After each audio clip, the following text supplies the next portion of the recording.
आप देख रहे हैं श्री हरि कृपा आश्रम चैनल। संस्थापक स्वामी श्री हरि चैतन्य पुरी जी महाराज।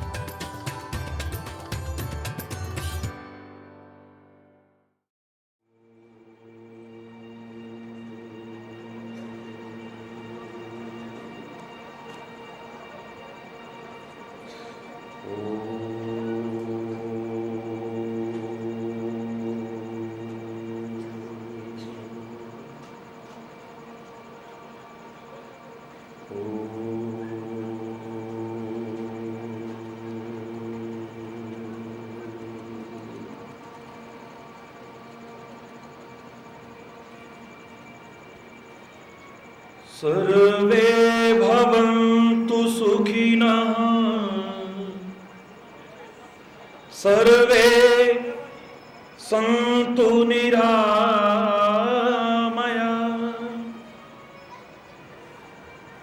सर्वे भद्राणि पश्यन्तु मा कश्चित् दुःखभाग् मा कश्चित् दुःखभाग् ओम शांति शांति शांति।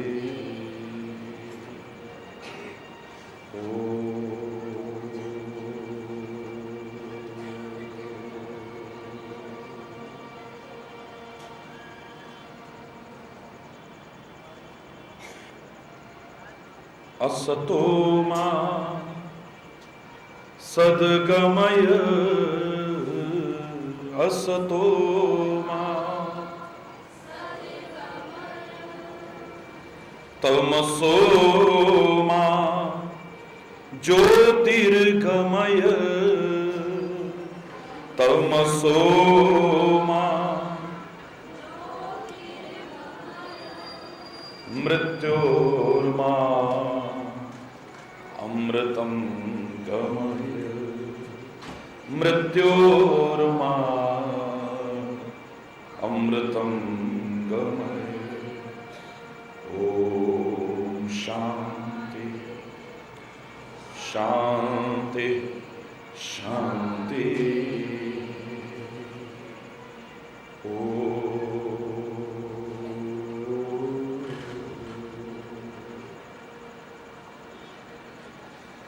हर देश में तू, हर वेश में तू,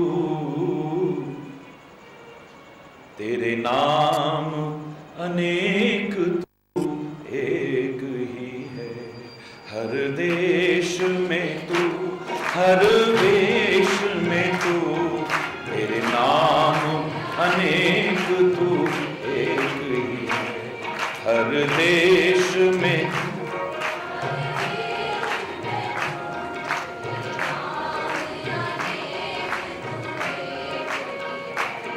तेरी रंग भूमि यह विश्व धरा, सब खेल में मेल में तू ही तू है।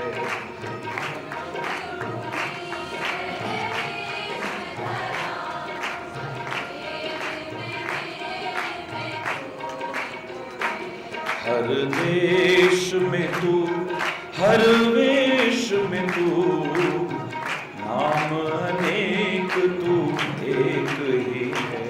हर देश में तू,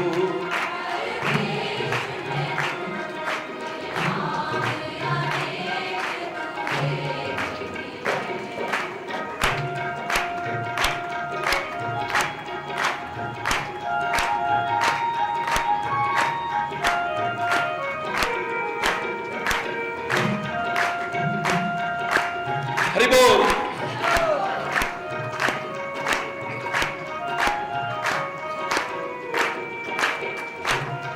सागर से उठा बादल बनकर, बादल से गिरा जल हो करके। सागर से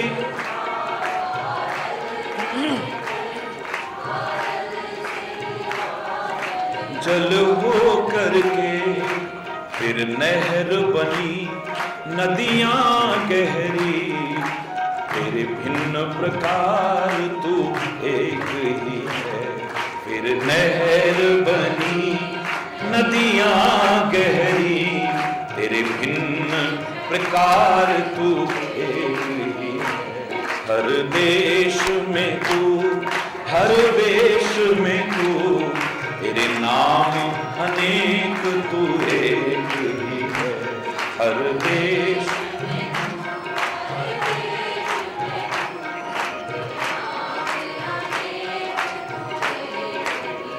कोई बोले राम राम,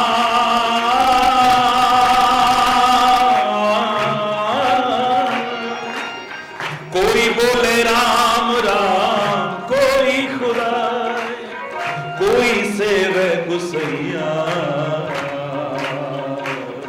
कोई हर देश में तेरे नाम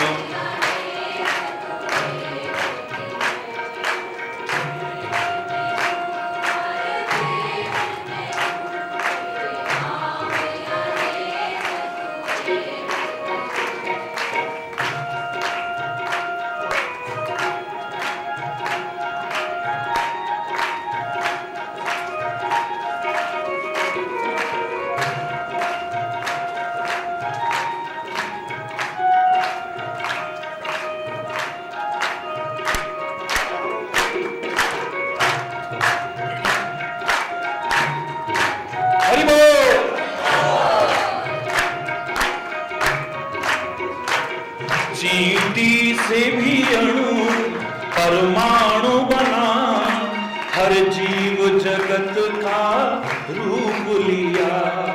चींटी से भी अणु परमाणु बना, चींटी से भी अणु परमाणु, हर जीव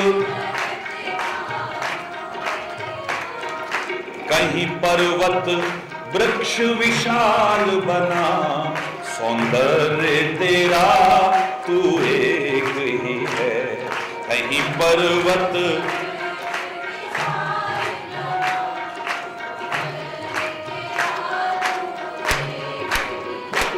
हर देश में तू, हर वेश में तू, तेरे नाम अनेक तू एक ही है।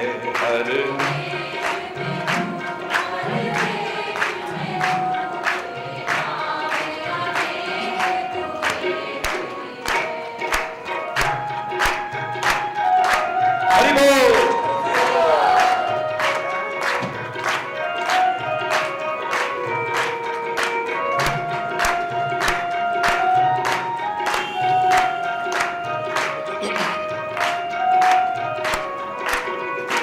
यह दिव्य दिखाया है जिसने, वह है गुरुदेव की पूर्ण कृपा।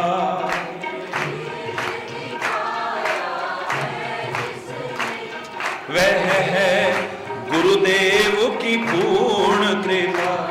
कर कृपा कुछ और न चाहे दिखा, मैं और तू सब एक ही है। कर कृपा कुछ और न चाहे दिखा, मैं और तू सब एक ही है। हर देश में तू, हर वेश में तू, तेरे नाम अनेक तू एक ही है। हर देश में तू,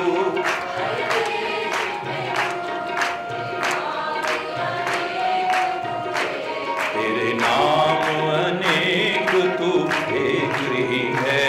तेरे नाम अनेक तू एक ही है। तेरे नाम अनेक तू एक ही है।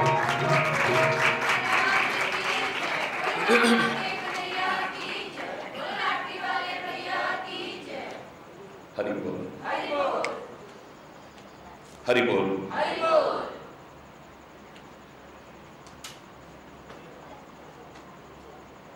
इस ऐतिहासिक नगरी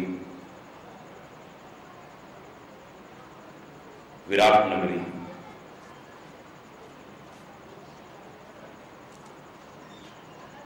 महाभारत की साक्ष्य रही ये नगरी, बड़े बड़े महापुरुषों के यहां चरण पधारे, ऐसी पवित्र नगरी।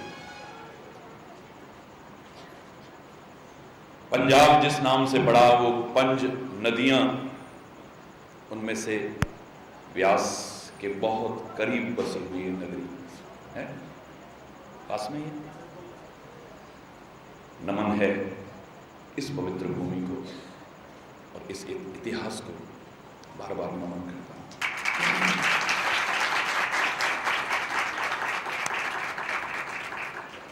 आज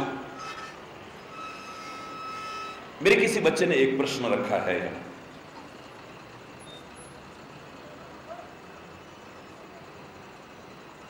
हरि बोल।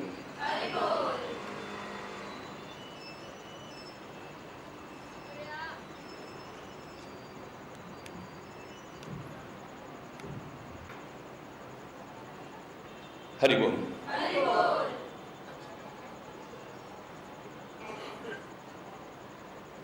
मैंने कभी ये नहीं सोचा कि आज मैं ऐसा बोलूंगा, और मैं बोलता तो शायद कभी गलती हो जाती मुझसे। मुझे लगता है कि मेरे परमात्मा, मेरे सदगुरु जो बुलवाना चाहते हैं वही बोलने की कोशिश कर रहा हूं। इसलिए मैं चैलेंज करके कह सकता हूं कि कुछ भी गलत इस वाणी से नहीं निकलेगा। हरि सारा विश्व जानता है, मैं बोलता तो शायद गलत कर जाता। और मेरे प्रभु आज क्या बुलवाना चाहते हैं यहां आते ही पता चला, जब मैंने मंच पर यहां एक प्रश्न रखा हुआ देखा है। हरि बोल। महाराज जी, करने कराने वाले परमात्मा हैं तो हमें पाप क्यों लगता है? वाह क्या बात, बड़ा अच्छा प्रश्न किया है। पहले वो बातें हम थोड़ा सा सम्मिलित करने की कोशिश करते हैं जो आपकी बात से मिलती हुई हमारे शास्त्रों में।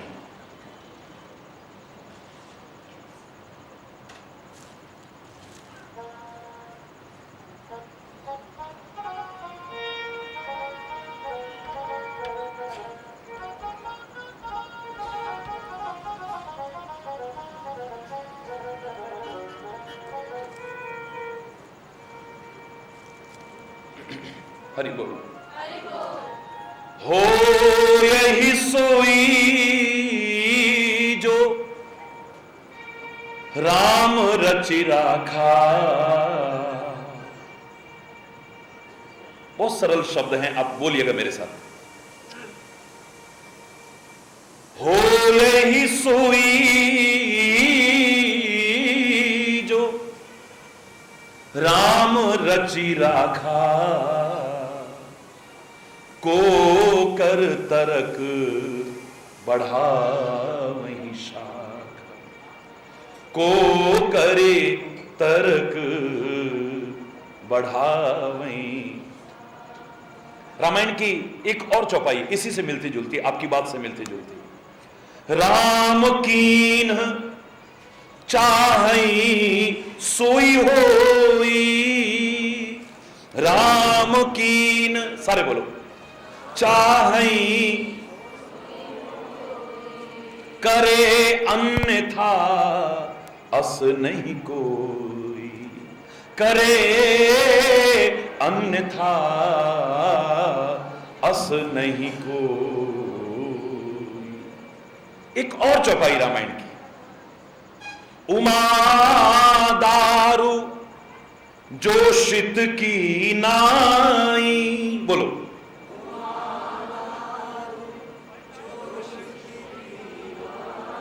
सब ही नचावत राम गुसाई, सब ही नचावत राम गुसाई। एक और चौपाई इसी से मिलती जुलती, इसी से मिलती। उर प्रेरक रघुवंश विभूषण, उर प्रेरक रघुवंश। अभी ढूंढूंगा तो बहुत सारे उदाहरण मिल जाएंगे आपकी बात से मिलते जुलते रामायण में। हल्का सा इनका अर्थ जानने की कोशिश करो जो मैंने अभी बोला है। हो यही सोई जो राम रचि राखा, वही होता है जो राम ने रच रखा है। हरि बोल, हरि बोल।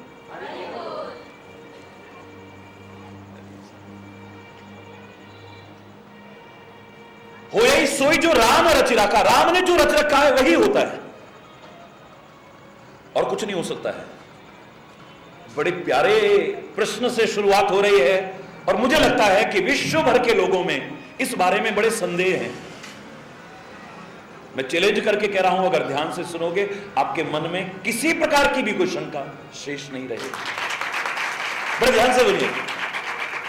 धन्यवाद उस मेरे प्यारे बच्चे को जिसने ये लिख करके प्रश्न रखा है।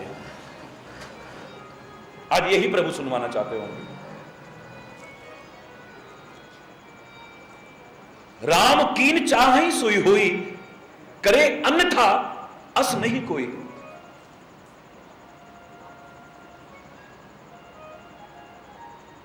जो राम चाहते हैं वही होता है।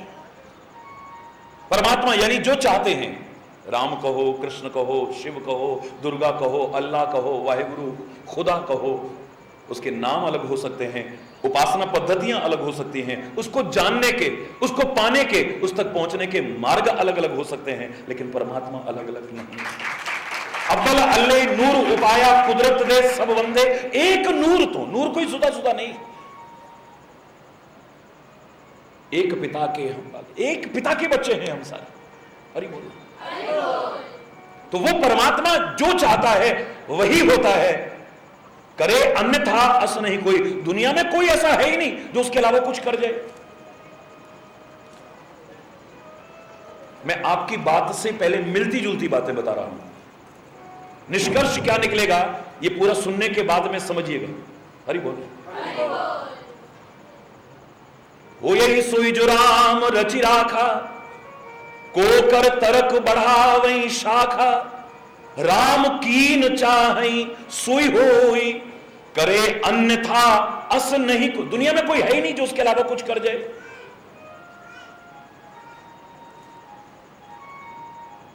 तीसरी चौपाई जो मैंने आपको बताई कि उमा दारू जोशित की नहीं। शिव कहते हैं पार्वती जैसे कठपुतली होती है ना, इस मानव को, दुनिया भर को वो परमात्मा कठपुतली की तरह नचा रहा है। अब कठपुतली खुद तो कुछ कर ही नहीं सकती, नचाने वाले पर निर्भर है कि वो कैसे नचाता है। उसकी अपनी कोई सामर्थ्य नहीं जो अपनी तरफ से नाचने की कोशिश कर सके। हरि बोल। फिर एक और चौपाई, उर प्रेरक रघुवंश विभूषण। हृदय में प्रेरणा देने वाले परमात्मा हैं, वो जैसी प्रेरणा देते हैं जीव वैसा ही करता है। हरि बोल। अगर खाली इतना इतना सुनोगे तो तुम्हारे मन में शंका हो जाएगी महाराज जी की वाणी के प्रति। ईश्वर ने माध्यम बनाया है, आप प्रश्नोत्तर कार्यक्रम देखते हैं, सारे विश्व भर के धर्म से विषयक जो शंकाएं हैं, प्रश्न हैं, जिज्ञासाएं हैं, परमात्मा की कृपा से शांत होती रही हैं, आज भी हो रही हैं और आगे भी होती रहेंगी। इसको सुनकर के एकदम से शंका अपने हृदय में पैदा मत कीजिए, पूरा सुनिएगा, क्योंकि little knowledge is always dangerous. A little knowledge is always dangerous. नीम हकीम खतरे जाम। अधूरा ज्ञान ही गड़बड़ करता है। हमने महापुरुषों के बारे में भी जो जानने की कोशिश की वो अधूरा जानने की कोशिश की है। ग्रंथों के बारे में जो जानने की कोशिश की वो भी अधूरा जानने की कोशिश। और किसी के बारे में भी जो हमारे मन में तरह तरह के भाव आते हैं, उसका कारण यही है कि हम अधूरा जानते हैं। अगर एक बार पूरा जानते, हमारे मन में किसी प्रकार की शंका टिक नहीं सकती। भगवान कृष्ण के चरित्र पर जो चिंतन का विषय है, पुनर्विश्लेषण का विषय है। कितनी कितनी शंकाएं करते हैं लोग। मुझे वहां भी लगता है कि क्यों करते हैं, क्योंकि अधूरा जानते हैं, अधूरा सुनते हैं, अधूरा सुनाते हैं। और रही सही कसर आजकल के तथाकथित कथावाचकों ने और गायकों ने, कवियों ने नाश मार के रख दिया है। एक कृष्ण और राधा को एक नायक नायिका के रूप में प्रस्तुत कर दिया है। खाली उनकी उस दिव्यता को समाज के सामने न प्रस्तुत किया, न समझे, न समझाया, न खुद लाभ उठाए, न दुनिया को लाभ उठाने के लायक बना पाए। हमने भगवान कृष्ण की चर्चा चली है तो उनकी चंचलता का रूप हमें बड़ा याद रहता है। लेकिन भरे दरबार में शिशुपाल की 100 गालियां भी उसने सुनी थी, इसे हम भूल जाते हैं। माखन खा खा करके अपना और ग्वाल वालों का पेट उसने भरा, ये तो बड़ी चर्चा करते हैं हम। लेकिन द्रौपदी के पात्र में से एक कण खा करके दुर्वासा ऋषि सहित 10,000 शिष्यों का पेट भी भरा था, इसको हम भूल जाते हैं। उसका कंकड़ियां मारना बड़ी चर्चा करते हैं हम, लेकिन गोवर्धन पर्वत भी उसने उठाया था, इसे हम भूल जाते हैं। चीर हरण उसने किया था, ये लीला तो बड़े विस्तार से वर्णन करते हैं, लेकिन भरे दरबार में किसी महिला का चीर बढ़ाया भी था, द्रौपदी की लाज बढ़ाई भी थी, वस्त्र का रूप ही धारण कर लिया था, इसको भूल जाते हैं। उसका गवार ग्वाले का रूप हमें याद रहता है, लेकिन उसके मस्तिष्क में गीता की मनोभूति भरी हुई है। कर्म, भक्ति और ज्ञान का वो सुंदर समन्वय जिसका दुनिया में कोई सानी नहीं है। काश उसको भी समझा होता, समझाया होता, अपनाया होता और दूसरों को प्रेरणा दी होती तो जीवन का उद्धार हो गया होता। रणछोड़ की कथा तो हमें याद है कि यह कृष्ण कभी रण छोड़ करके भागा था, पीठ दिखा करके भागा था। रण छोड़ के मंदिर भी है और हमें शर्म नहीं है, हम गर्व से पूजा करते हैं उसकी। लेकिन महाभारत के उस भीषण संग्राम में बिना शस्त्र के सीना तान करके भी वो डटा रहा था, इस बात को हम भूल जाते हैं। अरे काश हम महापुरुषों के बारे में, ग्रंथों के बारे में, संतों के बारे में पूरा जानने की कोशिश करते तो हमारे मन में किसी शंका को कोई स्थान ही ना मिल पाता। अरे ये जो मैं कहना चाह रहा हूं इसे भी पूरा सुनिएगा। ईश्वर की कृपा है, आज और कल 2 दिन का मौका है हमारे पास। एकदम से निर्णय मत लगा लीजिएगा कि महाराज जी ये कह रहे हैं और महाराज जी ये कह रहे हैं। अरे बोलो, यद्यपि हर शब्द आपको कोई ना कोई प्रेरणा देगा, हर शब्द प्रेरणा देगा, इतना मुझे विश्वास है ईश्वर की कृपा से, अभिमान से नहीं कह रहा हूं। लेकिन निष्कर्ष जो निकालो पूरा सुनने के बाद निकालना। अभी तो मैं आपकी बात से मिलते जुलते शब्द कह रहा हूं। उर प्रेरक रघुवंश विभूषण, हृदय में प्रेरणा देने वाले वो परमात्मा हैं। वो जैसी प्रेरणा देते हैं जीव वैसा ही कर लेता है। जीव की क्या सामर्थ्य है जो अपनी मर्जी से चल सके, अपनी मर्जी से कुछ कर सके। रामायण में एक जगह फिर और कहा है, तुम प्रेरक सबके हृदय सोमति राम ही देहु। हे परमात्मा, तुम सबके हृदय में प्रेरणा देने वाले हो। आप ऐसी प्रेरणा दो कि वनवास जाए ही ना, पिता की बात माने ही ना। अरे बोल रहा, ये सारे मिलते जुलते शब्द हैं जो आपका प्रश्न है। किसी शायर ने इसी से मिलती जुलती बात कही थी, मुद्दई लाख बुरा चाहे तो क्या होता है, वही होता है जो मंजूर खुदा होता है। मुद्दई लाख बुरा चाहे तो क्या होता है, वही होता है जो मंजूर खुदा होता है। परमात्मा को जो मंजूर है वही होता है। मेरी पवित्र वाणी में, पावन गुरु ग्रंथ साहब में जो सांझी वाणी है, जिस पर नाज है हमें, हर भक्त को, हर संत को जिसमें जगह मिली है, वो पवित्र गुरुवाणी भी तो यही बात कह रही है, करे करावे आपे आप, मानुष के कछु नाही हाथ। करने वाला, कराने वाला तो वही है, इस मनुष्य के हाथ में है क्या जो ये कुछ कर सके। जो वो चाहता है वही होता है। और एक वाक्य तो सारे समाज में प्रचलित है, इससे मिलता जुलता एक वाक्य पूरे संसार में प्रचलित है, जो करता है, जो कराता है, परमात्मा करता है, परमात्मा कराता है, उसकी मर्जी के बिना तो अब आपको आता है, मुझे मालूम है, सारे बोलो ना, उसकी मर्जी के बिना तो पत्ता भी नहीं हिलता है। ये मनुष्य की क्या सामर्थ्य है जो ये कुछ कर सके। करने कराने वाला वही है परमात्मा। मेरे प्यारे बच्चों, मेरे प्यारे भाइयों, मेरी प्यारी बहनों, यात्रा शुरू करें? करें? जोर से बोलो ना। समझते हुए इसे, ये शब्द क्यों कहे गए? जिससे हमारे अंदर कर्तापन का अभिमान ना आ जाए। हमसे जो कुछ अच्छा हो जाए, कोई परोपकार हो जाए, कोई सत्कार्य हो जाए, कोई नेक काम हमसे हो जाए, हम अहंकार ना कर बैठे, मैंने ऐसा किया, मैंने ऐसा किया, मैंने ऐसा किया। तेरे अभिमान को तोड़ने के लिए शब्द हर महापुरुष ने, हर ग्रंथ ने कहे हैं कि तेरी सामर्थ्य क्या है जो तू कर सके। करने कराने वाले तो परमात्मा है, उसकी मर्जी के बिना तो पत्ता भी नहीं हिल सकता है। इन शब्दों का लाभ क्या है कि आपका अभिमान जो आप में आ सकता था वो चूर चूर हो जाएगा। वो अभिमान जो आपके प्रगति के मार्ग को अवरुद्ध कर सकता था, उससे बच जाओगे। वो अभिमान जो जीते जी तुम्हें मरा हुआ साबित करता है, क्योंकि अकड़ तो मुर्दे की पहचान है, जीवित व्यक्ति की नहीं है। मुर्दा अकड़ता है, जिंदा नहीं अकड़ता है। जीवित व्यक्ति के शरीर में भी अगर अकड़ आए, वैसे तो क्या, he should consult his doctor. Doctor साहब मेरी गर्दन अकड़ गई है, इसकी अकड़ दूर कर दो ना। डॉक्टर साहब मेरी बांह अकड़ गई है, इसकी अकड़ दूर कर दो ना। डॉक्टर साहब मेरी कमर अकड़ गई है, इसकी कमर की अकड़ दूर कर दो ना। डॉक्टर साहब मेरे घुटने अकड़ गए हैं, जकड़ गए हैं, इनकी अकड़ दूर कर दो ना। ये अकड़ दूर जब तक नहीं होगी तुम सुखी नहीं रह सकते हो, मैं दावे से कह रहा। ये अकड़ जब तक दूर नहीं होगी, ये अभिमान जब तक दूर नहीं होगा, हम सुखी नहीं रह सकते, चैन से नहीं रह सकते, सुकून शांति हासिल नहीं कर पाएंगे। जीते जी मुर्दा बना देती है हमें ये अकड़। हरि बोल। हमारे प्रगति के अवरुद्ध मार्ग को अवरुद्ध कर देती है ये अकड़, ये अभिमान। भगवान से दूर कर देता है ये अभिमान। हरि बोल। ये अभिमान हमारे अंदर कहीं प्रवेश न कर जाए कि मैंने ऐसा किया, मैंने ऐसा किया, मैंने ऐसा किया, मैंने ऐसा किया। मैं बच्चों की प्रशंसा करता हूं, मैंने कभी उनका मनोबल गिराने की कोशिश नहीं की है, उनका मनोबल बढ़ाने की कोशिश की है। लाखों लाखों की भीड़, कितना उत्साह लोगों में, कितनी श्रद्धा लोगों में, कितना प्यार लोगों में।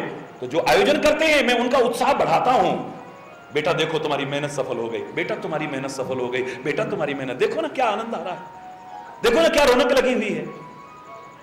लेकिन अगर कहीं जरा सा भी अहंकार का अंकुर देखता हूं, पेड़ तो नहीं अंकुर भी देखता हूं, तो मैं कह देता हूं बेटा अगर बारिश हो जाती तो क्या कर लेता, कर लेता कुछ, यहां पर ओले पड़ जाते तो कुछ कर लेता तू, बोलना। तूने बैंड 10 इकट्ठे कर लिए थे, तूने झांकियां 50 बना ली थी, तूने भीड़ लाखों की इकट्ठी कर ली थी, लेकिन तूफान आ गया, आंधी आ गई, बारिश आ गई, ओला पड़ गया, बैंड वाले अलग भाग गए, वो उधर भाग गए, वो उधर भाग गए, क्या शोभा रही। हरि बोलना। श्रम का अपना महत्व है, लेकिन श्रद्धा को कभी दूर मत कर देना। श्रद्धा और श्रम का समन्वय बनाए रखोगे तो जीवन में आगे ही आगे बढ़ते चले जाओगे। कोई है जिसकी कृपा के बिना मैं अधूरा हूं, मैं क्या कर सकता था अगर ऐसा हो। यद्यपि दृढ़ विश्वास जाए वहां अगर मगर को जगह नहीं है, जहां दृढ़ विश्वास है वहां कोई अगर मगर को जगह नहीं है। लेकिन फिर ये अहंकार ना आ जाए हमारे मन में कि मैंने ऐसा किया, मैंने ऐसा किया, मैंने ऐसा किया। इससे बचाने के लिए शब्द कहे गए। हर एक के लिए शब्द नहीं है और हर मामले में ये शब्द लागू नहीं होंगे, याद रखना। अब हमारी यात्रा शुरू हो रही है और इसके विभिन्न पहलुओं पर घूमेंगे। अगर करने कराने वाला वही है, उसकी मर्जी के बिना पत्ता भी नहीं हिलता है, तो प्रश्न स्वाभाविक है, फिर ये पाप कहां से आ गया, पुण्य कहां से आ गया, स्वर्ग कहां से आ गया, नरक कहां से आ गया, अच्छा कहां से आ गया, बुरा कहां से आ गया, संत कहां से आ गया, दुष्ट कहां से आ गया, देवता कहां से आ गया, राक्षस कहां से आ गया, सज्जन कहां से आ गया, दुर्जन कहां से। ये तो सारा भेदभाव अपने आप ही खत्म हो जाना चाहिए था, फिर समाज में क्यों है। ये जन्नत और दोजख कहां से आ गए फिर? ये स्वर्ग और नरक कहां से आ गए फिर? पाप और पुण्य कहां से आ गए? अच्छा और बुरा कहां से आ गए, जब करने कराने वाला वही? फिर ये सजा क्यों दी जाती है दुख के रूप में कि तुमने कुछ बुरे कर्म करे हैं तब तुम्हें सजा मिल रही है, जब करने वाला मैं हूं ही नहीं। कठपुतली के हाथ से अगर तलवार गिरी और नीचे व्यक्ति जो बैठा हुआ था उसकी गर्दन कट गई, क्या कठपुतली को फांसी की सजा होगी? हरी बोलना, बोलो ना, फांसी की सजा होगी? क्यों क्यों नहीं होगी फांसी की सजा? उसको नहीं होगी, जो नचा रहा है उसको होगी। उसकी लापरवाही से हुआ है, उसकी असावधानी से हुआ है। अगर हम उसके हाथ की कठपुतली हैं तो अगर गलत भी हो जाए तो फिर हम पाप के भागीदार क्यों? क्वेश्चन में राइज, प्रश्न उठ सकता है ना? बोलो, उठ सकता है? नहीं बोलो, स्वाभाविक है। फिर ये पाप पुण्य कहां से, स्वर्ग नरक कहां से, अच्छा बुरा कहां से, दुख और सुख कहां से, जब करने कराने वाला वही है। मानुष के कछु नाही हाथ, ये शब्द गलत नहीं है लेकिन कहां लागू होंगे इतना समझ लेना बस। सारी दुनिया भ्रमित है इन शब्दों में, तरह तरह की शंकाएं, तरह तरह की जिज्ञासाएं, तरह तरह के प्रश्न उठते हैं इस वाक्य पर कि उसकी मर्जी के बिना तो पत्ता भी नहीं हिलता है। तो फिर चोर ने चोरी की, उसकी मर्जी से की होगी। डकैत ने डकैती डाली तो उसकी मर्जी से की होगी। कुकर्मी ने कुकर्म किया, उसकी मर्जी से किया होगा। बलात्कारी ने बलात्कार किया, क्या उसकी मर्जी से किया? रिश्वतखोर ने रिश्वत खाई तो क्या उसकी मर्जी से खाई? नीच व्यक्ति ने नीचता का कार्य किया तो क्या उसकी मर्जी से किया? फिर ये पुलिस कहां से आ गई, ये न्यायालय कहां से आ गया, उसका वो विधान कहां से आ गया, ये बीच में कहां से आ गया? फिर हरि बोलना। अगर ये प्रश्न उठते हैं तो क्या ये शब्द गलत है? अगर ये शब्द ठीक है तो ये प्रश्न क्यों उठते हैं? दोनों बातें हैं, हरि बोलना। बस इन दोनों का सुंदर सामंजस्य समझने की कोशिश करनी है, हरि बोलना। और मैं दावे से कह रहा हूं, एकाग्रचित होकर के जैसे आप सुन रहे हो, सुना, मनन किया, कोई प्रश्न कोई शंका नहीं रहेगी, हरि बोलना। ना ये शब्द गलत है और ना ये जो प्रश्न उठता है ये गलत है। दोनों अपनी अपनी जगह पर ठीक है, अपनी अपनी जगह पर ठीक है। कैसे? ये निश्चित है कि परमात्मा की मर्जी के बिना क्या हो सकता है, हकीकत है ये। लेकिन उसके लिए कहा है जो कुछ अच्छा कर पाए, नेक काम कर पाए, सत्कार्य कर पाए, अहंकार पैदा ना हो जाए, उसके अहंकार को चकनाचूर करने के लिए, भगवान का प्यारा दास बनाए रखने के लिए, मैं कुछ हो गया हूं ये समझ करके अपने प्रगति के मार्ग को अवरुद्ध ना कर दे, इसके लिए जो हमारे बड़े बड़े महापुरुषों ने भी, गुरु गोविंद सिंह जी महाराज से लोगों ने कहा ये तो भगवान के काम है जो तुम कर रहे हो, भगवान के अलावा तो ये काम कर ही नहीं सकता है, एक आम आदमी के काम नहीं है जो आपने किए, ये परमात्मा के काम है, आप साक्षात परमात्मा के स्वरूप हो। लेकिन धन्य है मेरा प्यारा गुरु गोविंद सिंह कहता है, दाना ना, ये क्या कह रहे हो तुम? मैं हूं परम पुरुष को दासा, देखन आयो जगत तमाशा। मैं तो उसका दास हूं, ये संसार रूपी तमाशा देखने आया हूं। और मैं यहां तक कह सकता हूं कि जे मेरे को परमेश्वर उचराई, जो मुझे परमात्मा कहेंगे वो तो नरकों में जाकर के अरे बोल अभिमान ना, इतने बड़े बड़े महान काम करके, धर्म के लिए, संस्कृति के लिए अपना सारा बलिदान करके, फिर मन में नहीं आया कि मैंने किया है, मैं तो वहां है ही नहीं है।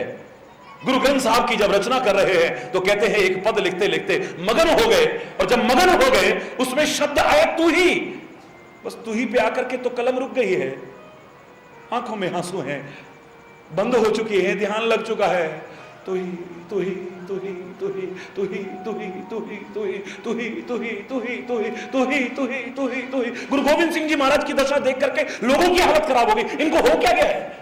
कहते जितनी हजार बार तू ही कहा था उतनी बार गुरु ग्रंथ साहब में वर्णन है तू ही शब्द का। अरे बोल, मेरे गुरु नानक देव महाराज तड़कड़ी लेके खड़े हुए हैं, तराजू लेकर के खड़े हुए हैं, लेकिन वहां मैं और मेरा तो कहीं है ही नहीं है।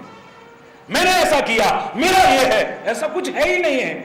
क्योंकि जैसे गिनती 13 पर पहुंची है, 1 2 3 4 5 6 7 8 9 10 11 12 13 13 13 तेरा तेरा तेरा तेरा के अलावा वहां कुछ है ही नहीं। यार तू और तेरा है, मैं तो है ही नहीं। हरि बोलना। हम खाली जवान से कहते हैं तन मन धन सब है तेरा, स्वामी सब कुछ है तेरा, तेरा तुझको अर्पण क्या लागे मेरा। लेकिन अर्पण करते नहीं है, हम समझते अपना ही है। जवान कहती है हमारा दिल स्वीकार नहीं करता है, बोलो। वरना हम कभी कहते, ये बोलने के बाद भी कहते क्या करूं महाराज जी मेरा तन बड़ा दुखी है। क्यों?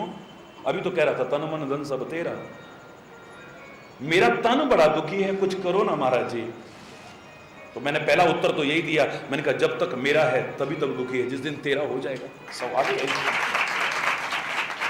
फिर ये तेरे पास अमानत के रूप में रहेगा। और अमानत में खयानत करना एक ईमानदार व्यक्ति का काम नहीं है। फिर तू इसको संभाल के रखेगा, और तू क्या संभालेगा? कदम कदम पर परमात्मा संभालेगा उसे। जब उसकी चीज है तो वो संभालेगा उसे। तू लाख कोशिश करके जो नहीं कर पाया वो करेगा फिर। हरि बोलना। मेरा मन बड़ा दुखी है महाराज जी।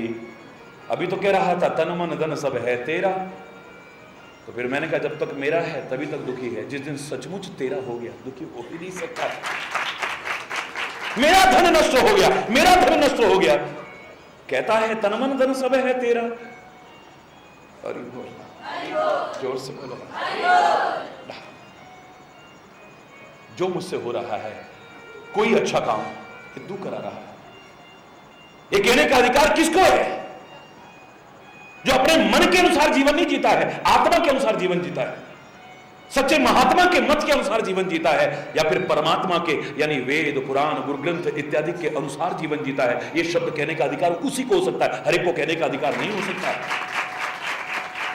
जो मनमाना जीवन जीता है, ये शब्द कहने का अधिकार कि करने कराने वाला परमात्मा है, उसकी मर्जी के बिना पत्ता नहीं हिल सकता है। अरे तूने परमात्मा की मर्जी समझी है? वो क्या चाहता है? परमात्मा चाहेगा तुम लड़ो आपस में, परमात्मा चाहेगा तुम भेदभाव करो आपस में, परमात्मा चाहेगा तुम घृणा करो, भाई से भाई घृणा करे, बहन से बहन घृणा करे, समाज में एक दूसरे से घृणा करे। क्या परमात्मा चाहेगा कि तुम निर्दोषों का रक्त बहाओ? क्या परमात्मा चाहेगा कि तुम अशांति का वातावरण पैदा करो? क्या परमात्मा चाहेगा तुम नीचता के मार्ग पर चलो, निकृष्टता के मार्ग पर चलो? परमात्मा चाह ही नहीं सकता है।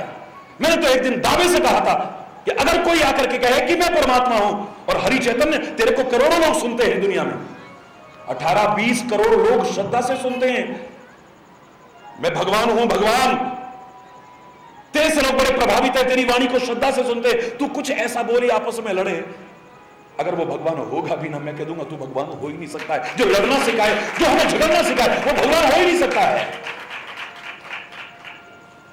जो हमें लड़ना झगड़ना सिखाए वो धर्म हो ही नहीं सकता है। जो लड़ना झगड़ना सिखाए वो संत हो ही नहीं सकता है, वो महापुरुष हो ही नहीं सकता है। हरि बोलना। भाई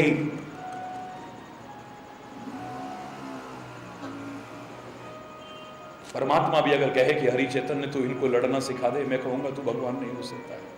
हरि बोल, तू भगवान नहीं हो सकता है। एक माता पिता का मन कब प्रसन्न होगा? जब औलादें आपस में लड़ेंगी तो। और तू तो जगत पिता है, तुमेव मातास्य पिता तुमेव बंधुस्य सखा तुमेव विद्या द्रविणम तुमेव सर्वम मम देव। तू तो सब कुछ है हमारा, तू हमको लड़ते देख करके खुश हो ही नहीं सकता है। क्योंकि भगवान ऐसा नहीं कर सकता है, संत ऐसा नहीं कर सकता है, गुरु नहीं कर सकता है, महापुरुष नहीं कर सकता है। अगर कभी संग्राम करने की जरूरत भी पड़ी है तो निर्दोषों का रक्त नहीं बहाया है। जो लड़े दीन के हेत शूरा सोई, शूरवीरता का प्रदर्शन किया है, अपने आप को कायर नहीं दिखाया है, लेकिन निर्दोषों का रक्त बहा करके शूरवीर नहीं,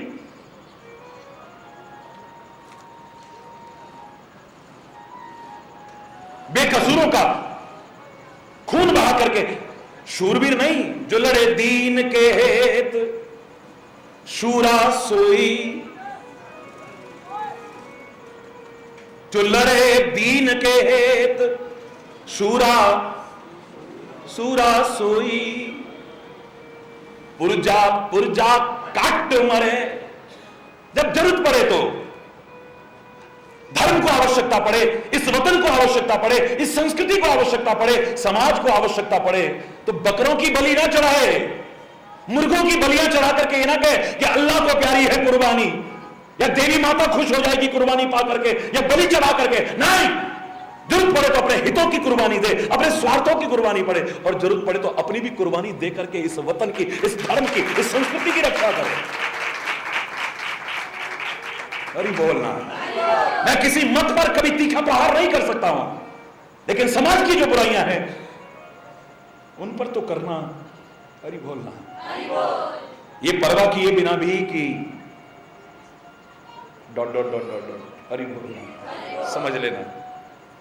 मुझे लगता है कि इतना आप लोग मेरे को सुनते हो, इतना तीखा बोलता हूं, लेकिन उसके बाद भी विश्व में सर्वाधिक दर्शक संख्या हासिल करना यह परमात्मा की कृपा ही हो सकती है, कुछ और नहीं हो सकता। और ये भी एक इतिहास है।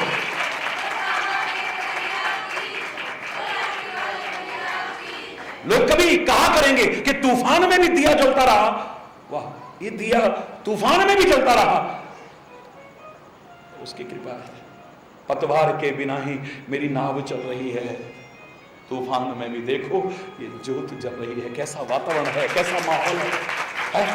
बड़े बड़े महापुरुषों को छोड़ा नहीं जब उन्होंने ढोंग, पाखंड, अंधविश्वास, कुरीतियां और रूढ़िवादिताओं का प्रहार करने की कोशिश की है, समाज को एक सही दिशा निर्देशन करने की कोशिश की है। क्या क्या नहीं किया इस समाज ने उनके साथ में। अरे बोलो, जोर से बोलना। अगर संग्राम कभी करना भी पड़ा है, बहुत अगर जरूरी हो गया है संग्राम करना, तो मेरे महापुरुषों की परिभाषा संग्राम की यह है कि उस संग्राम में भी और जीवन संग्राम में भी संग राम रहे, संग परमात्मा रहे, उसको कभी दूर न कर बैठना। धर्म तुम्हारे साथ रहे, परमात्मा तुम्हारे साथ रहे। गुरु गोविंद सिंह जी महाराज भाई मोहन से खुश क्यों हो गए थे? वाह, लोगों ने तो आकर के शिकायत की थी, वो देखो जिनको तीर मार करके जख्मी करते हो ना, वो उनको पानी पिलाता है। अरे उससे पूछा, वो कहता है मुझे तो यहां पर गुरु महाराज के दर्शन होते हैं। अरे सच्चा धर्म वही है जो मानवता सिखाए, प्रेम सिखाए, एकता सिखाए, सौहार्द सिखाए, और जो न सिखाए मैं उसे धर्म ही मानने को तैयार नहीं। संग्राम में भी संग राम रहा है। राम ने भी जब आवश्यकता पड़ी तो युद्ध किया, आवश्यकता पड़ी तो हरि बोल, जहां तक हो सका है टालने की कोशिश की है। कभी हनुमान को दूत बना के भेजते हैं, कभी अंगद को दूत बना के भेजते हैं, कभी खुद भी समझाने की कोशिश करते हैं। जब नहीं समझा है अंत में जाकर के कितने सारे दूत भेजे, हरि बोल। लेकिन जब युद्ध अवश्यंभावी हो गया है, तब भी कृष्ण ये जानने के बाद भी कि दुर्योधन समझने वाला नहीं, धृतराष्ट्र समझने वाला नहीं, शकुनी समझने वाला नहीं, ये सारे के सारे समझने वाले नहीं हैं, फिर भी शांति दूत बनकर के खुद कृष्ण जा रहे हैं। ये युद्ध को टालने की संभावना नहीं है तो और क्या है। संग्राम को टाला गया है क्योंकि जानते हैं निर्दोषों का रक्त बहता है, कितने अनाथ हो जाते हैं, कितनों की मांगे उजड़ जाती हैं, कितनी गोलियां सूनी हो जाती हैं, कितनी बहनें राखी के दिन अपने भाई की याद में तड़पती हैं। निर्दोषों का रक्त बहता है।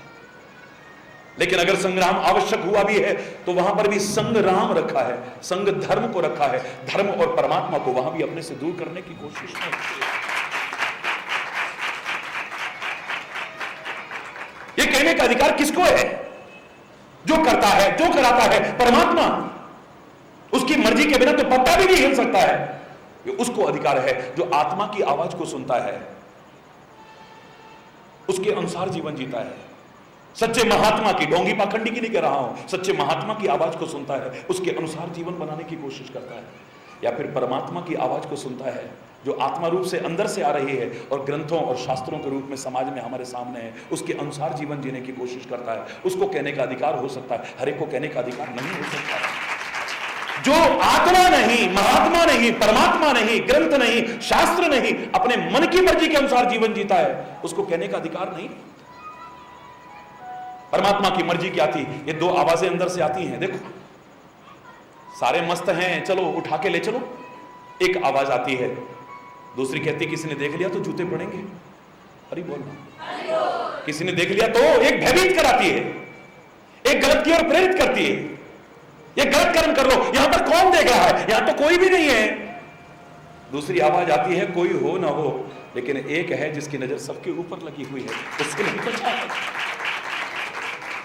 गलत करते हुए क्या निर्भीकता रहती है? मन में कहीं ना कहीं किसी कोने में एक डर रहता है, जो गलत से डराने की कोशिश करे वही आत्मा की आवाज है। जो तुम्हें सही की ओर प्रेरित करने की कोशिश करे वही आत्मा की आवाज है। जिस दिन तुम उसके अनुसार चलने लगे, तुम खुले शब्दों में कह लेना, जो करता है, जो कराता है, परमात्मा करता है, परमात्मा कराता है, उसकी मर्जी के बिना पत्ता नहीं हिल सकता है। करे करावे आपके आप मानुष के कछु नहीं, बिल्कुल नहीं है इसके हाथ में, ये कुछ नहीं है, क्योंकि आत्मा की आवाज परमात्मा की आवाज है, महात्मा की आवाज परमात्मा की आवाज है, और परमात्मा की ही आवाज आत्मा और महात्मा के रूप में हमें मिलती है। ये मन का मार्गदर्शन हमेशा ठीक होगा, कोई गारंटी नहीं है। ये मन हमें गलत रास्ते पर भी ले जा सकता है, ठीक रास्ते पर भी ले जा सकता है। ये मन साधक भी बन सकता है, ये मन बाधक भी बन सकता है। अगर ये मन हमारे कंट्रोल में हो, जीता हुआ मन हो, तो हमारा सबसे बड़ा मित्र ये है। जीता हुआ मन हमारा सबसे बड़ा मित्र है, और अगर ये हमारे कंट्रोल में ना हो, नियंत्रण में ना हो, तो इससे बड़ा दुश्मन भी दुनिया में हमारा और कोई नहीं हो सकता। तभी तो महापुरुषों ने कहा था, दुनिया को जीतने से पहले खुद को जीतो। हमको मन की शक्ति देना, मन विजय करें, दूसरों की जय से पहले खुद को जय करें, तब आगे बढ़ पाओगे। नहीं, दुनिया को जो जीतता है वो वीर कहलाता है, और अपने आप को भी जो जीत ले वो वीर नहीं, महावीर कहलाता है। महावीर स्वामी को हम महावीर क्यों कहते हैं? उसने दुनिया को नहीं जीता है, कोई लड़ाइयां नहीं लड़ी हैं उसने, काहे को कहते हैं उसे महावीर? उसने अपने आप को जीता है, अपने ऊपर नियंत्रण किया है, अपनी इंद्रियों पर नियंत्रण किया है, अपने मन पर नियंत्रण किया है। जो अपने आप को जीता है वो सारी दुनिया को जीतने वाले को भी पैरों में झुका दे तो कोई बहुत बड़ी बात नहीं है। सिकंदर ने सारी दुनिया को जीता, लेकिन वो अगर झुका है तो किसके आगे? लंगोटी छाप बाबाओं के आगे। इसी हिंदुस्तान में सारी दुनिया को जीतने वाला एक लंगोटी छाप बाबा के आगे झुक रहा है। क्यों? सारी दुनिया को जीतने वाला भी उसके आगे झुकने को तैयार हो जाएगा जिसने अपने आप को जीत रखा है। दावे से कह रहा हूं मैं आपको, सारी दुनिया को जीतने वाले को भी अगर कोई जीत सकता है तो कौन जीत सकता है? जिसने अपने आप को जीत रखा है। हम हनुमान को महावीर कहते हैं, महावीर बजरंगबली क्यों कहते हैं? लंका में आग लगाने के कारण नहीं, राक्षसों का वध करने के कारण नहीं। हनुमान की स्तुति बता रही है, मनोजवम मारुततुल्य वेगम जितेंद्रियम बुद्धिमताम वरिष्ठम। एक मानव जितेंद्रिय है या नहीं, इसे अपनी इंद्रियों पर कंट्रोल है या नहीं, लेकिन मेरा हनुमान वानर रूप में होकर के भी जितेंद्रियम, वो इंद्रियों को जीते हुए है, वो उसने अपने आप को जीत रखा है, इसलिए महावीर है। दूसरों को जीतने के कारण महावीर नहीं। अपने शत्रुओं को मारा है, बाहर नहीं, बाहर तो कोई शत्रु है ही नहीं उसका, उससे चाहे कोई शत्रुता रखे, लेकिन वो किसी से शत्रुता नहीं रखता है। गुरु गोविंद सिंह ने किसी से शत्रुता रखी? नहीं। भगवान राम ने शत्रुता रखी? नहीं। भगवान कृष्ण ने शत्रुता रखी? कोई सवाल ही नहीं। गुरु तेग बहादुर ने रखी? गुरु अर्जुन देव ने रखी? महात्मा बुद्ध, महात्मा महावीर स्वामी ने रखी? बड़े बड़े महापुरुषों ने रखी? उनकी शत्रुता नहीं, उनसे लोग शत्रुता करते थे। हरि बोल। और उनका प्रयास क्या होता था? पहला प्रयास तो यह है कि इन शत्रुओं को नहीं मारना है, इनके अंदर की शत्रुता को मारने की कोशिश करनी है। इनके अंदर की जो शत्रुता है, दुश्मन को मारने में वो मजा नहीं है जितना कि दुश्मन की दुश्मनी को मारने में मजा है। दुश्मन को खत्म करने में उतना मजा नहीं है, दुश्मन के अंदर से दुश्मनी को खत्म करके उसको भी अगर गले से लगा ले। मैं दावे से कह रहा हूं, वीर और महावीर तो क्या, इससे भी कोई ऊंची उपाधि हरिचेतन वो भी देने को तैयार है। बहुत अति हो गई है तो, अति हो गई है तो तब शस्त्र भी उठाया है, वरना शास्त्र को प्रमुखता दी है। हमारी भारतीय संस्कृति शास्त्र प्रमुख है, शस्त्र प्रमुख नहीं है। शस्त्र धारण किया है, लेकिन प्रमुखता शास्त्र को दी है। शास्त्र को दूर करके नहीं, धर्म को दूर करके नहीं, परमात्मा को दूर करके नहीं। शस्त्र का दुरुपयोग नहीं किया है। इस धर्म, इस देश और इस संस्कृति की रक्षा के लिए किसी ने किया होगा, वरना इसका करने की कोशिश नहीं की। शस्त्र तो बहुतों के पास हैं, हत्यारों के पास भी शस्त्र हैं, आतंकवादियों के पास भी शस्त्र हैं, लुटेरों के पास भी शस्त्र हैं, नीच और दुष्ट लोगों के पास भी शस्त्र हैं, और मेरे राम के हाथ में भी शस्त्र है। मेरे कृष्ण के हाथ में भी शस्त्र है, गुरु गोविंद सिंह के हाथ में भी शस्त्र है, बड़े बड़े महापुरुषों के हाथ में भी शस्त्र होगा, लेकिन एक शस्त्र दूसरों पर जुल्म ढाने के लिए है और एक दूसरों की जान बचाने के लिए है। फर्क इतना है बस। अरे बोल, जोर से बोलो। एक शस्त्र डाकू लुटेरे हत्यारे के हाथ में है और एक शस्त्र मेरे सैनिक के हाथ में है। मार वो भी रहा है, मार वो भी रहा है, पर दोनों में क्या फर्क है? अगर ये अभी तक नहीं समझे हो तो फिर अरे बोल, विचार कर लेना। जो अपने मन के अनुसार जीवन जी रहा है उसे कहने का अधिकार नहीं है परमात्मा कराता है। अरे तेरा मन करा रहा है, तू मन के इशारे पर नाच रहा है। जिस दिन तू अपनी आत्मा के इशारे पर नाचेगा, किसी महात्मा के इशारे पर नाचेगा, परमात्मा के इशारे पर कठपुतली की तरह नाचेगा, तो उससे गलत होगा ही नहीं। फिर तू कह सकता है कि वही करा रहा है, वही कर रहा है, उसकी मर्जी के बिना पत्ता भी नहीं हिल रहा है। मन की बताई राह पर चल करके तुमसे गलत हो सकता है, आत्मा महात्मा परमात्मा की बताई राह पर चल करके गलत नहीं हो सकता है तुमसे। अरे बोल, तुम आत्मा की आवाज को नकार देते हो, महात्मा की आवाज को नकार देते हो, परमात्मा की आवाज को नकार देते हो, वेद पुराण उपनिषद गुरु ग्रंथ कुरान बाइबल की आवाज को नकार देते हो, मन हावी कर लेते हो इन सब के ऊपर। तभी तुमसे अनुचित भी हो जाता है और वो अनुचित और अनर्थ के दोषी तुम हो, न कि परमात्मा। दावे से करा, क्योंकि उसकी मर्जी जो है, उसकी मर्जी के बिना पत्ता नहीं हिलता है। ये कहने का अधिकार उसी को है जो उसकी मर्जी से चले। अरे बोलना, हम उसकी मर्जी से कहां चल रहे हैं? हम तो मनमाना जीवन जीने की कोशिश कर रहे हैं। हम जानते हैं इसमें हमारा जीवन जाएगा, हम जानते हैं इसमें हमारी बुराई होगी, हम जानते हैं इसमें हमारे घर की शांति भंग हो जाएगी, फिर भी वो काम कर रहे हैं। हमने संतों को माना है, महापुरुषों को माना है, सदगुरुओं को माना है, वेद पुराण गुरु ग्रंथ कुरान बाइबल को माना है। काश इनकी मानी होती तो कहने का अधिकार हो सकता था, इनकी अगर नहीं मानी तो कहने का अधिकार नहीं। हम आत्मा को मानते हैं क्योंकि हम जानते हैं ये शरीर भी बेकार है। कोई ऐसा तत्व है, अब चाहे उसे आत्मा कह लो, सोल कह लो, कुछ भी कह लो, कोई ऐसा तत्व है जिसके बिना ये शरीर बेकार है। हम आत्मा को मानते हैं, कौन नहीं मानेगा? उसके निकलते ही ये शरीर बेकार हो जाता है। जो इतना आकर्षक लगता था, मनमोहक लगता था, अब देख करके डर लगता है। जिससे कभी नजरें हटाने को मन नहीं करता था, अब उसे देख देख करके 2-4 दिन घर में रह जाए तो डर लगता है। जिसे कभी अपनी नजरों से दूर करने को मन नहीं करता था, ओझल करने को मन नहीं करता था, अब जल्दी ले चलो, जल्दी ले चलो, जल्दी ले चलो, जल्दी ले चलो। हरि बोलना।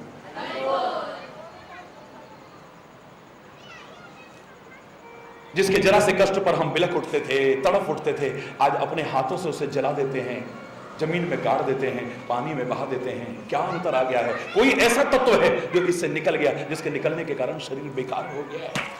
हम मानते हैं आत्मा है, हम मानते हैं महात्मा है, चाहे गिने चुने रह गए होंगे, अभी भी बीजनाश नहीं है। महाराज जी ज्यादातर तो ऐसे ही हो गए, आज को पहली बात नहीं है। पुराने जमाने में भी हमारे यहां नीति में श्लोक था, शैले शैले न माणिक्यम मौक्तिम न गजे गजे साधवो न ही सर्वत्र चंदनम न बने बने। हर जंगल में चंदन के वृक्ष नहीं होते हैं, हर हाथी के सिर पर मुक्ता नहीं होता है, हर पर्वत में मणि और माणिक्य की खाने नहीं होती हैं। ठीक ऐसे ही हर वेशधारी भी संत नहीं होता है। ये तो बहुत पहले से कहते आए हैं। कोई फर्क नहीं पड़ता कि वेश आपका कैसा है, कोई ओढ़े नील कोई सफेद। अरे बोल,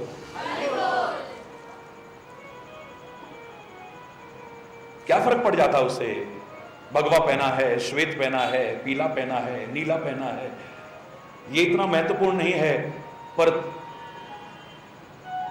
मन न रंगायो रंगायो जोगी कपड़ा, कपड़ा तो रंगा लिया है, लेकिन मन को अगर परमात्मा की भक्ति के रंग में, समाज की सेवा के रंग में नहीं रंगा तो वो कपड़ा रंगाना भी बेकार हो गया है। 99% और मैं 99 क्या कहूं, 99.9999% ऐसे ही हो गए हैं। मैं मानता हूं तुम्हारी बात, लेकिन 0.00001% भी अगर होंगे ना, कुछ हैं गिने चुने ही सही, उनके बल पर ये पृथ्वी टिकी है, वरना कब की रसातल में चली गई होती है। संत ना होते जगत में तो जल मरता संसार। गिने चुने ही सही, लेकिन उनके बल पर ये दुनिया टिकी हुई है। और उन गिने चुनों के कारण ही संत शब्द की महिमा कभी कम नहीं हो सकती है।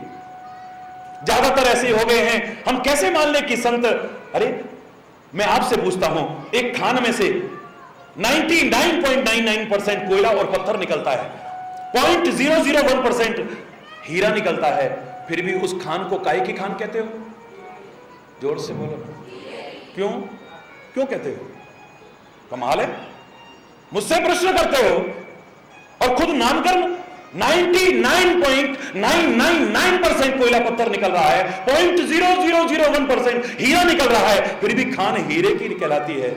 और उन चंद हीरों के पीछे भी उन कोयले और पत्थरों की उपेक्षा नहीं करते जो हीरा पाना चाहते हैं। इसमें तो नहीं है, इसमें तो नहीं है, इसमें तो नहीं है, और खोज करके एक दिन पा करके अनमोल जीवन बना लेते हैं। हो गए होंगे 99.999% ऐसे ही। हरि बोल, जोर से बोलो ना।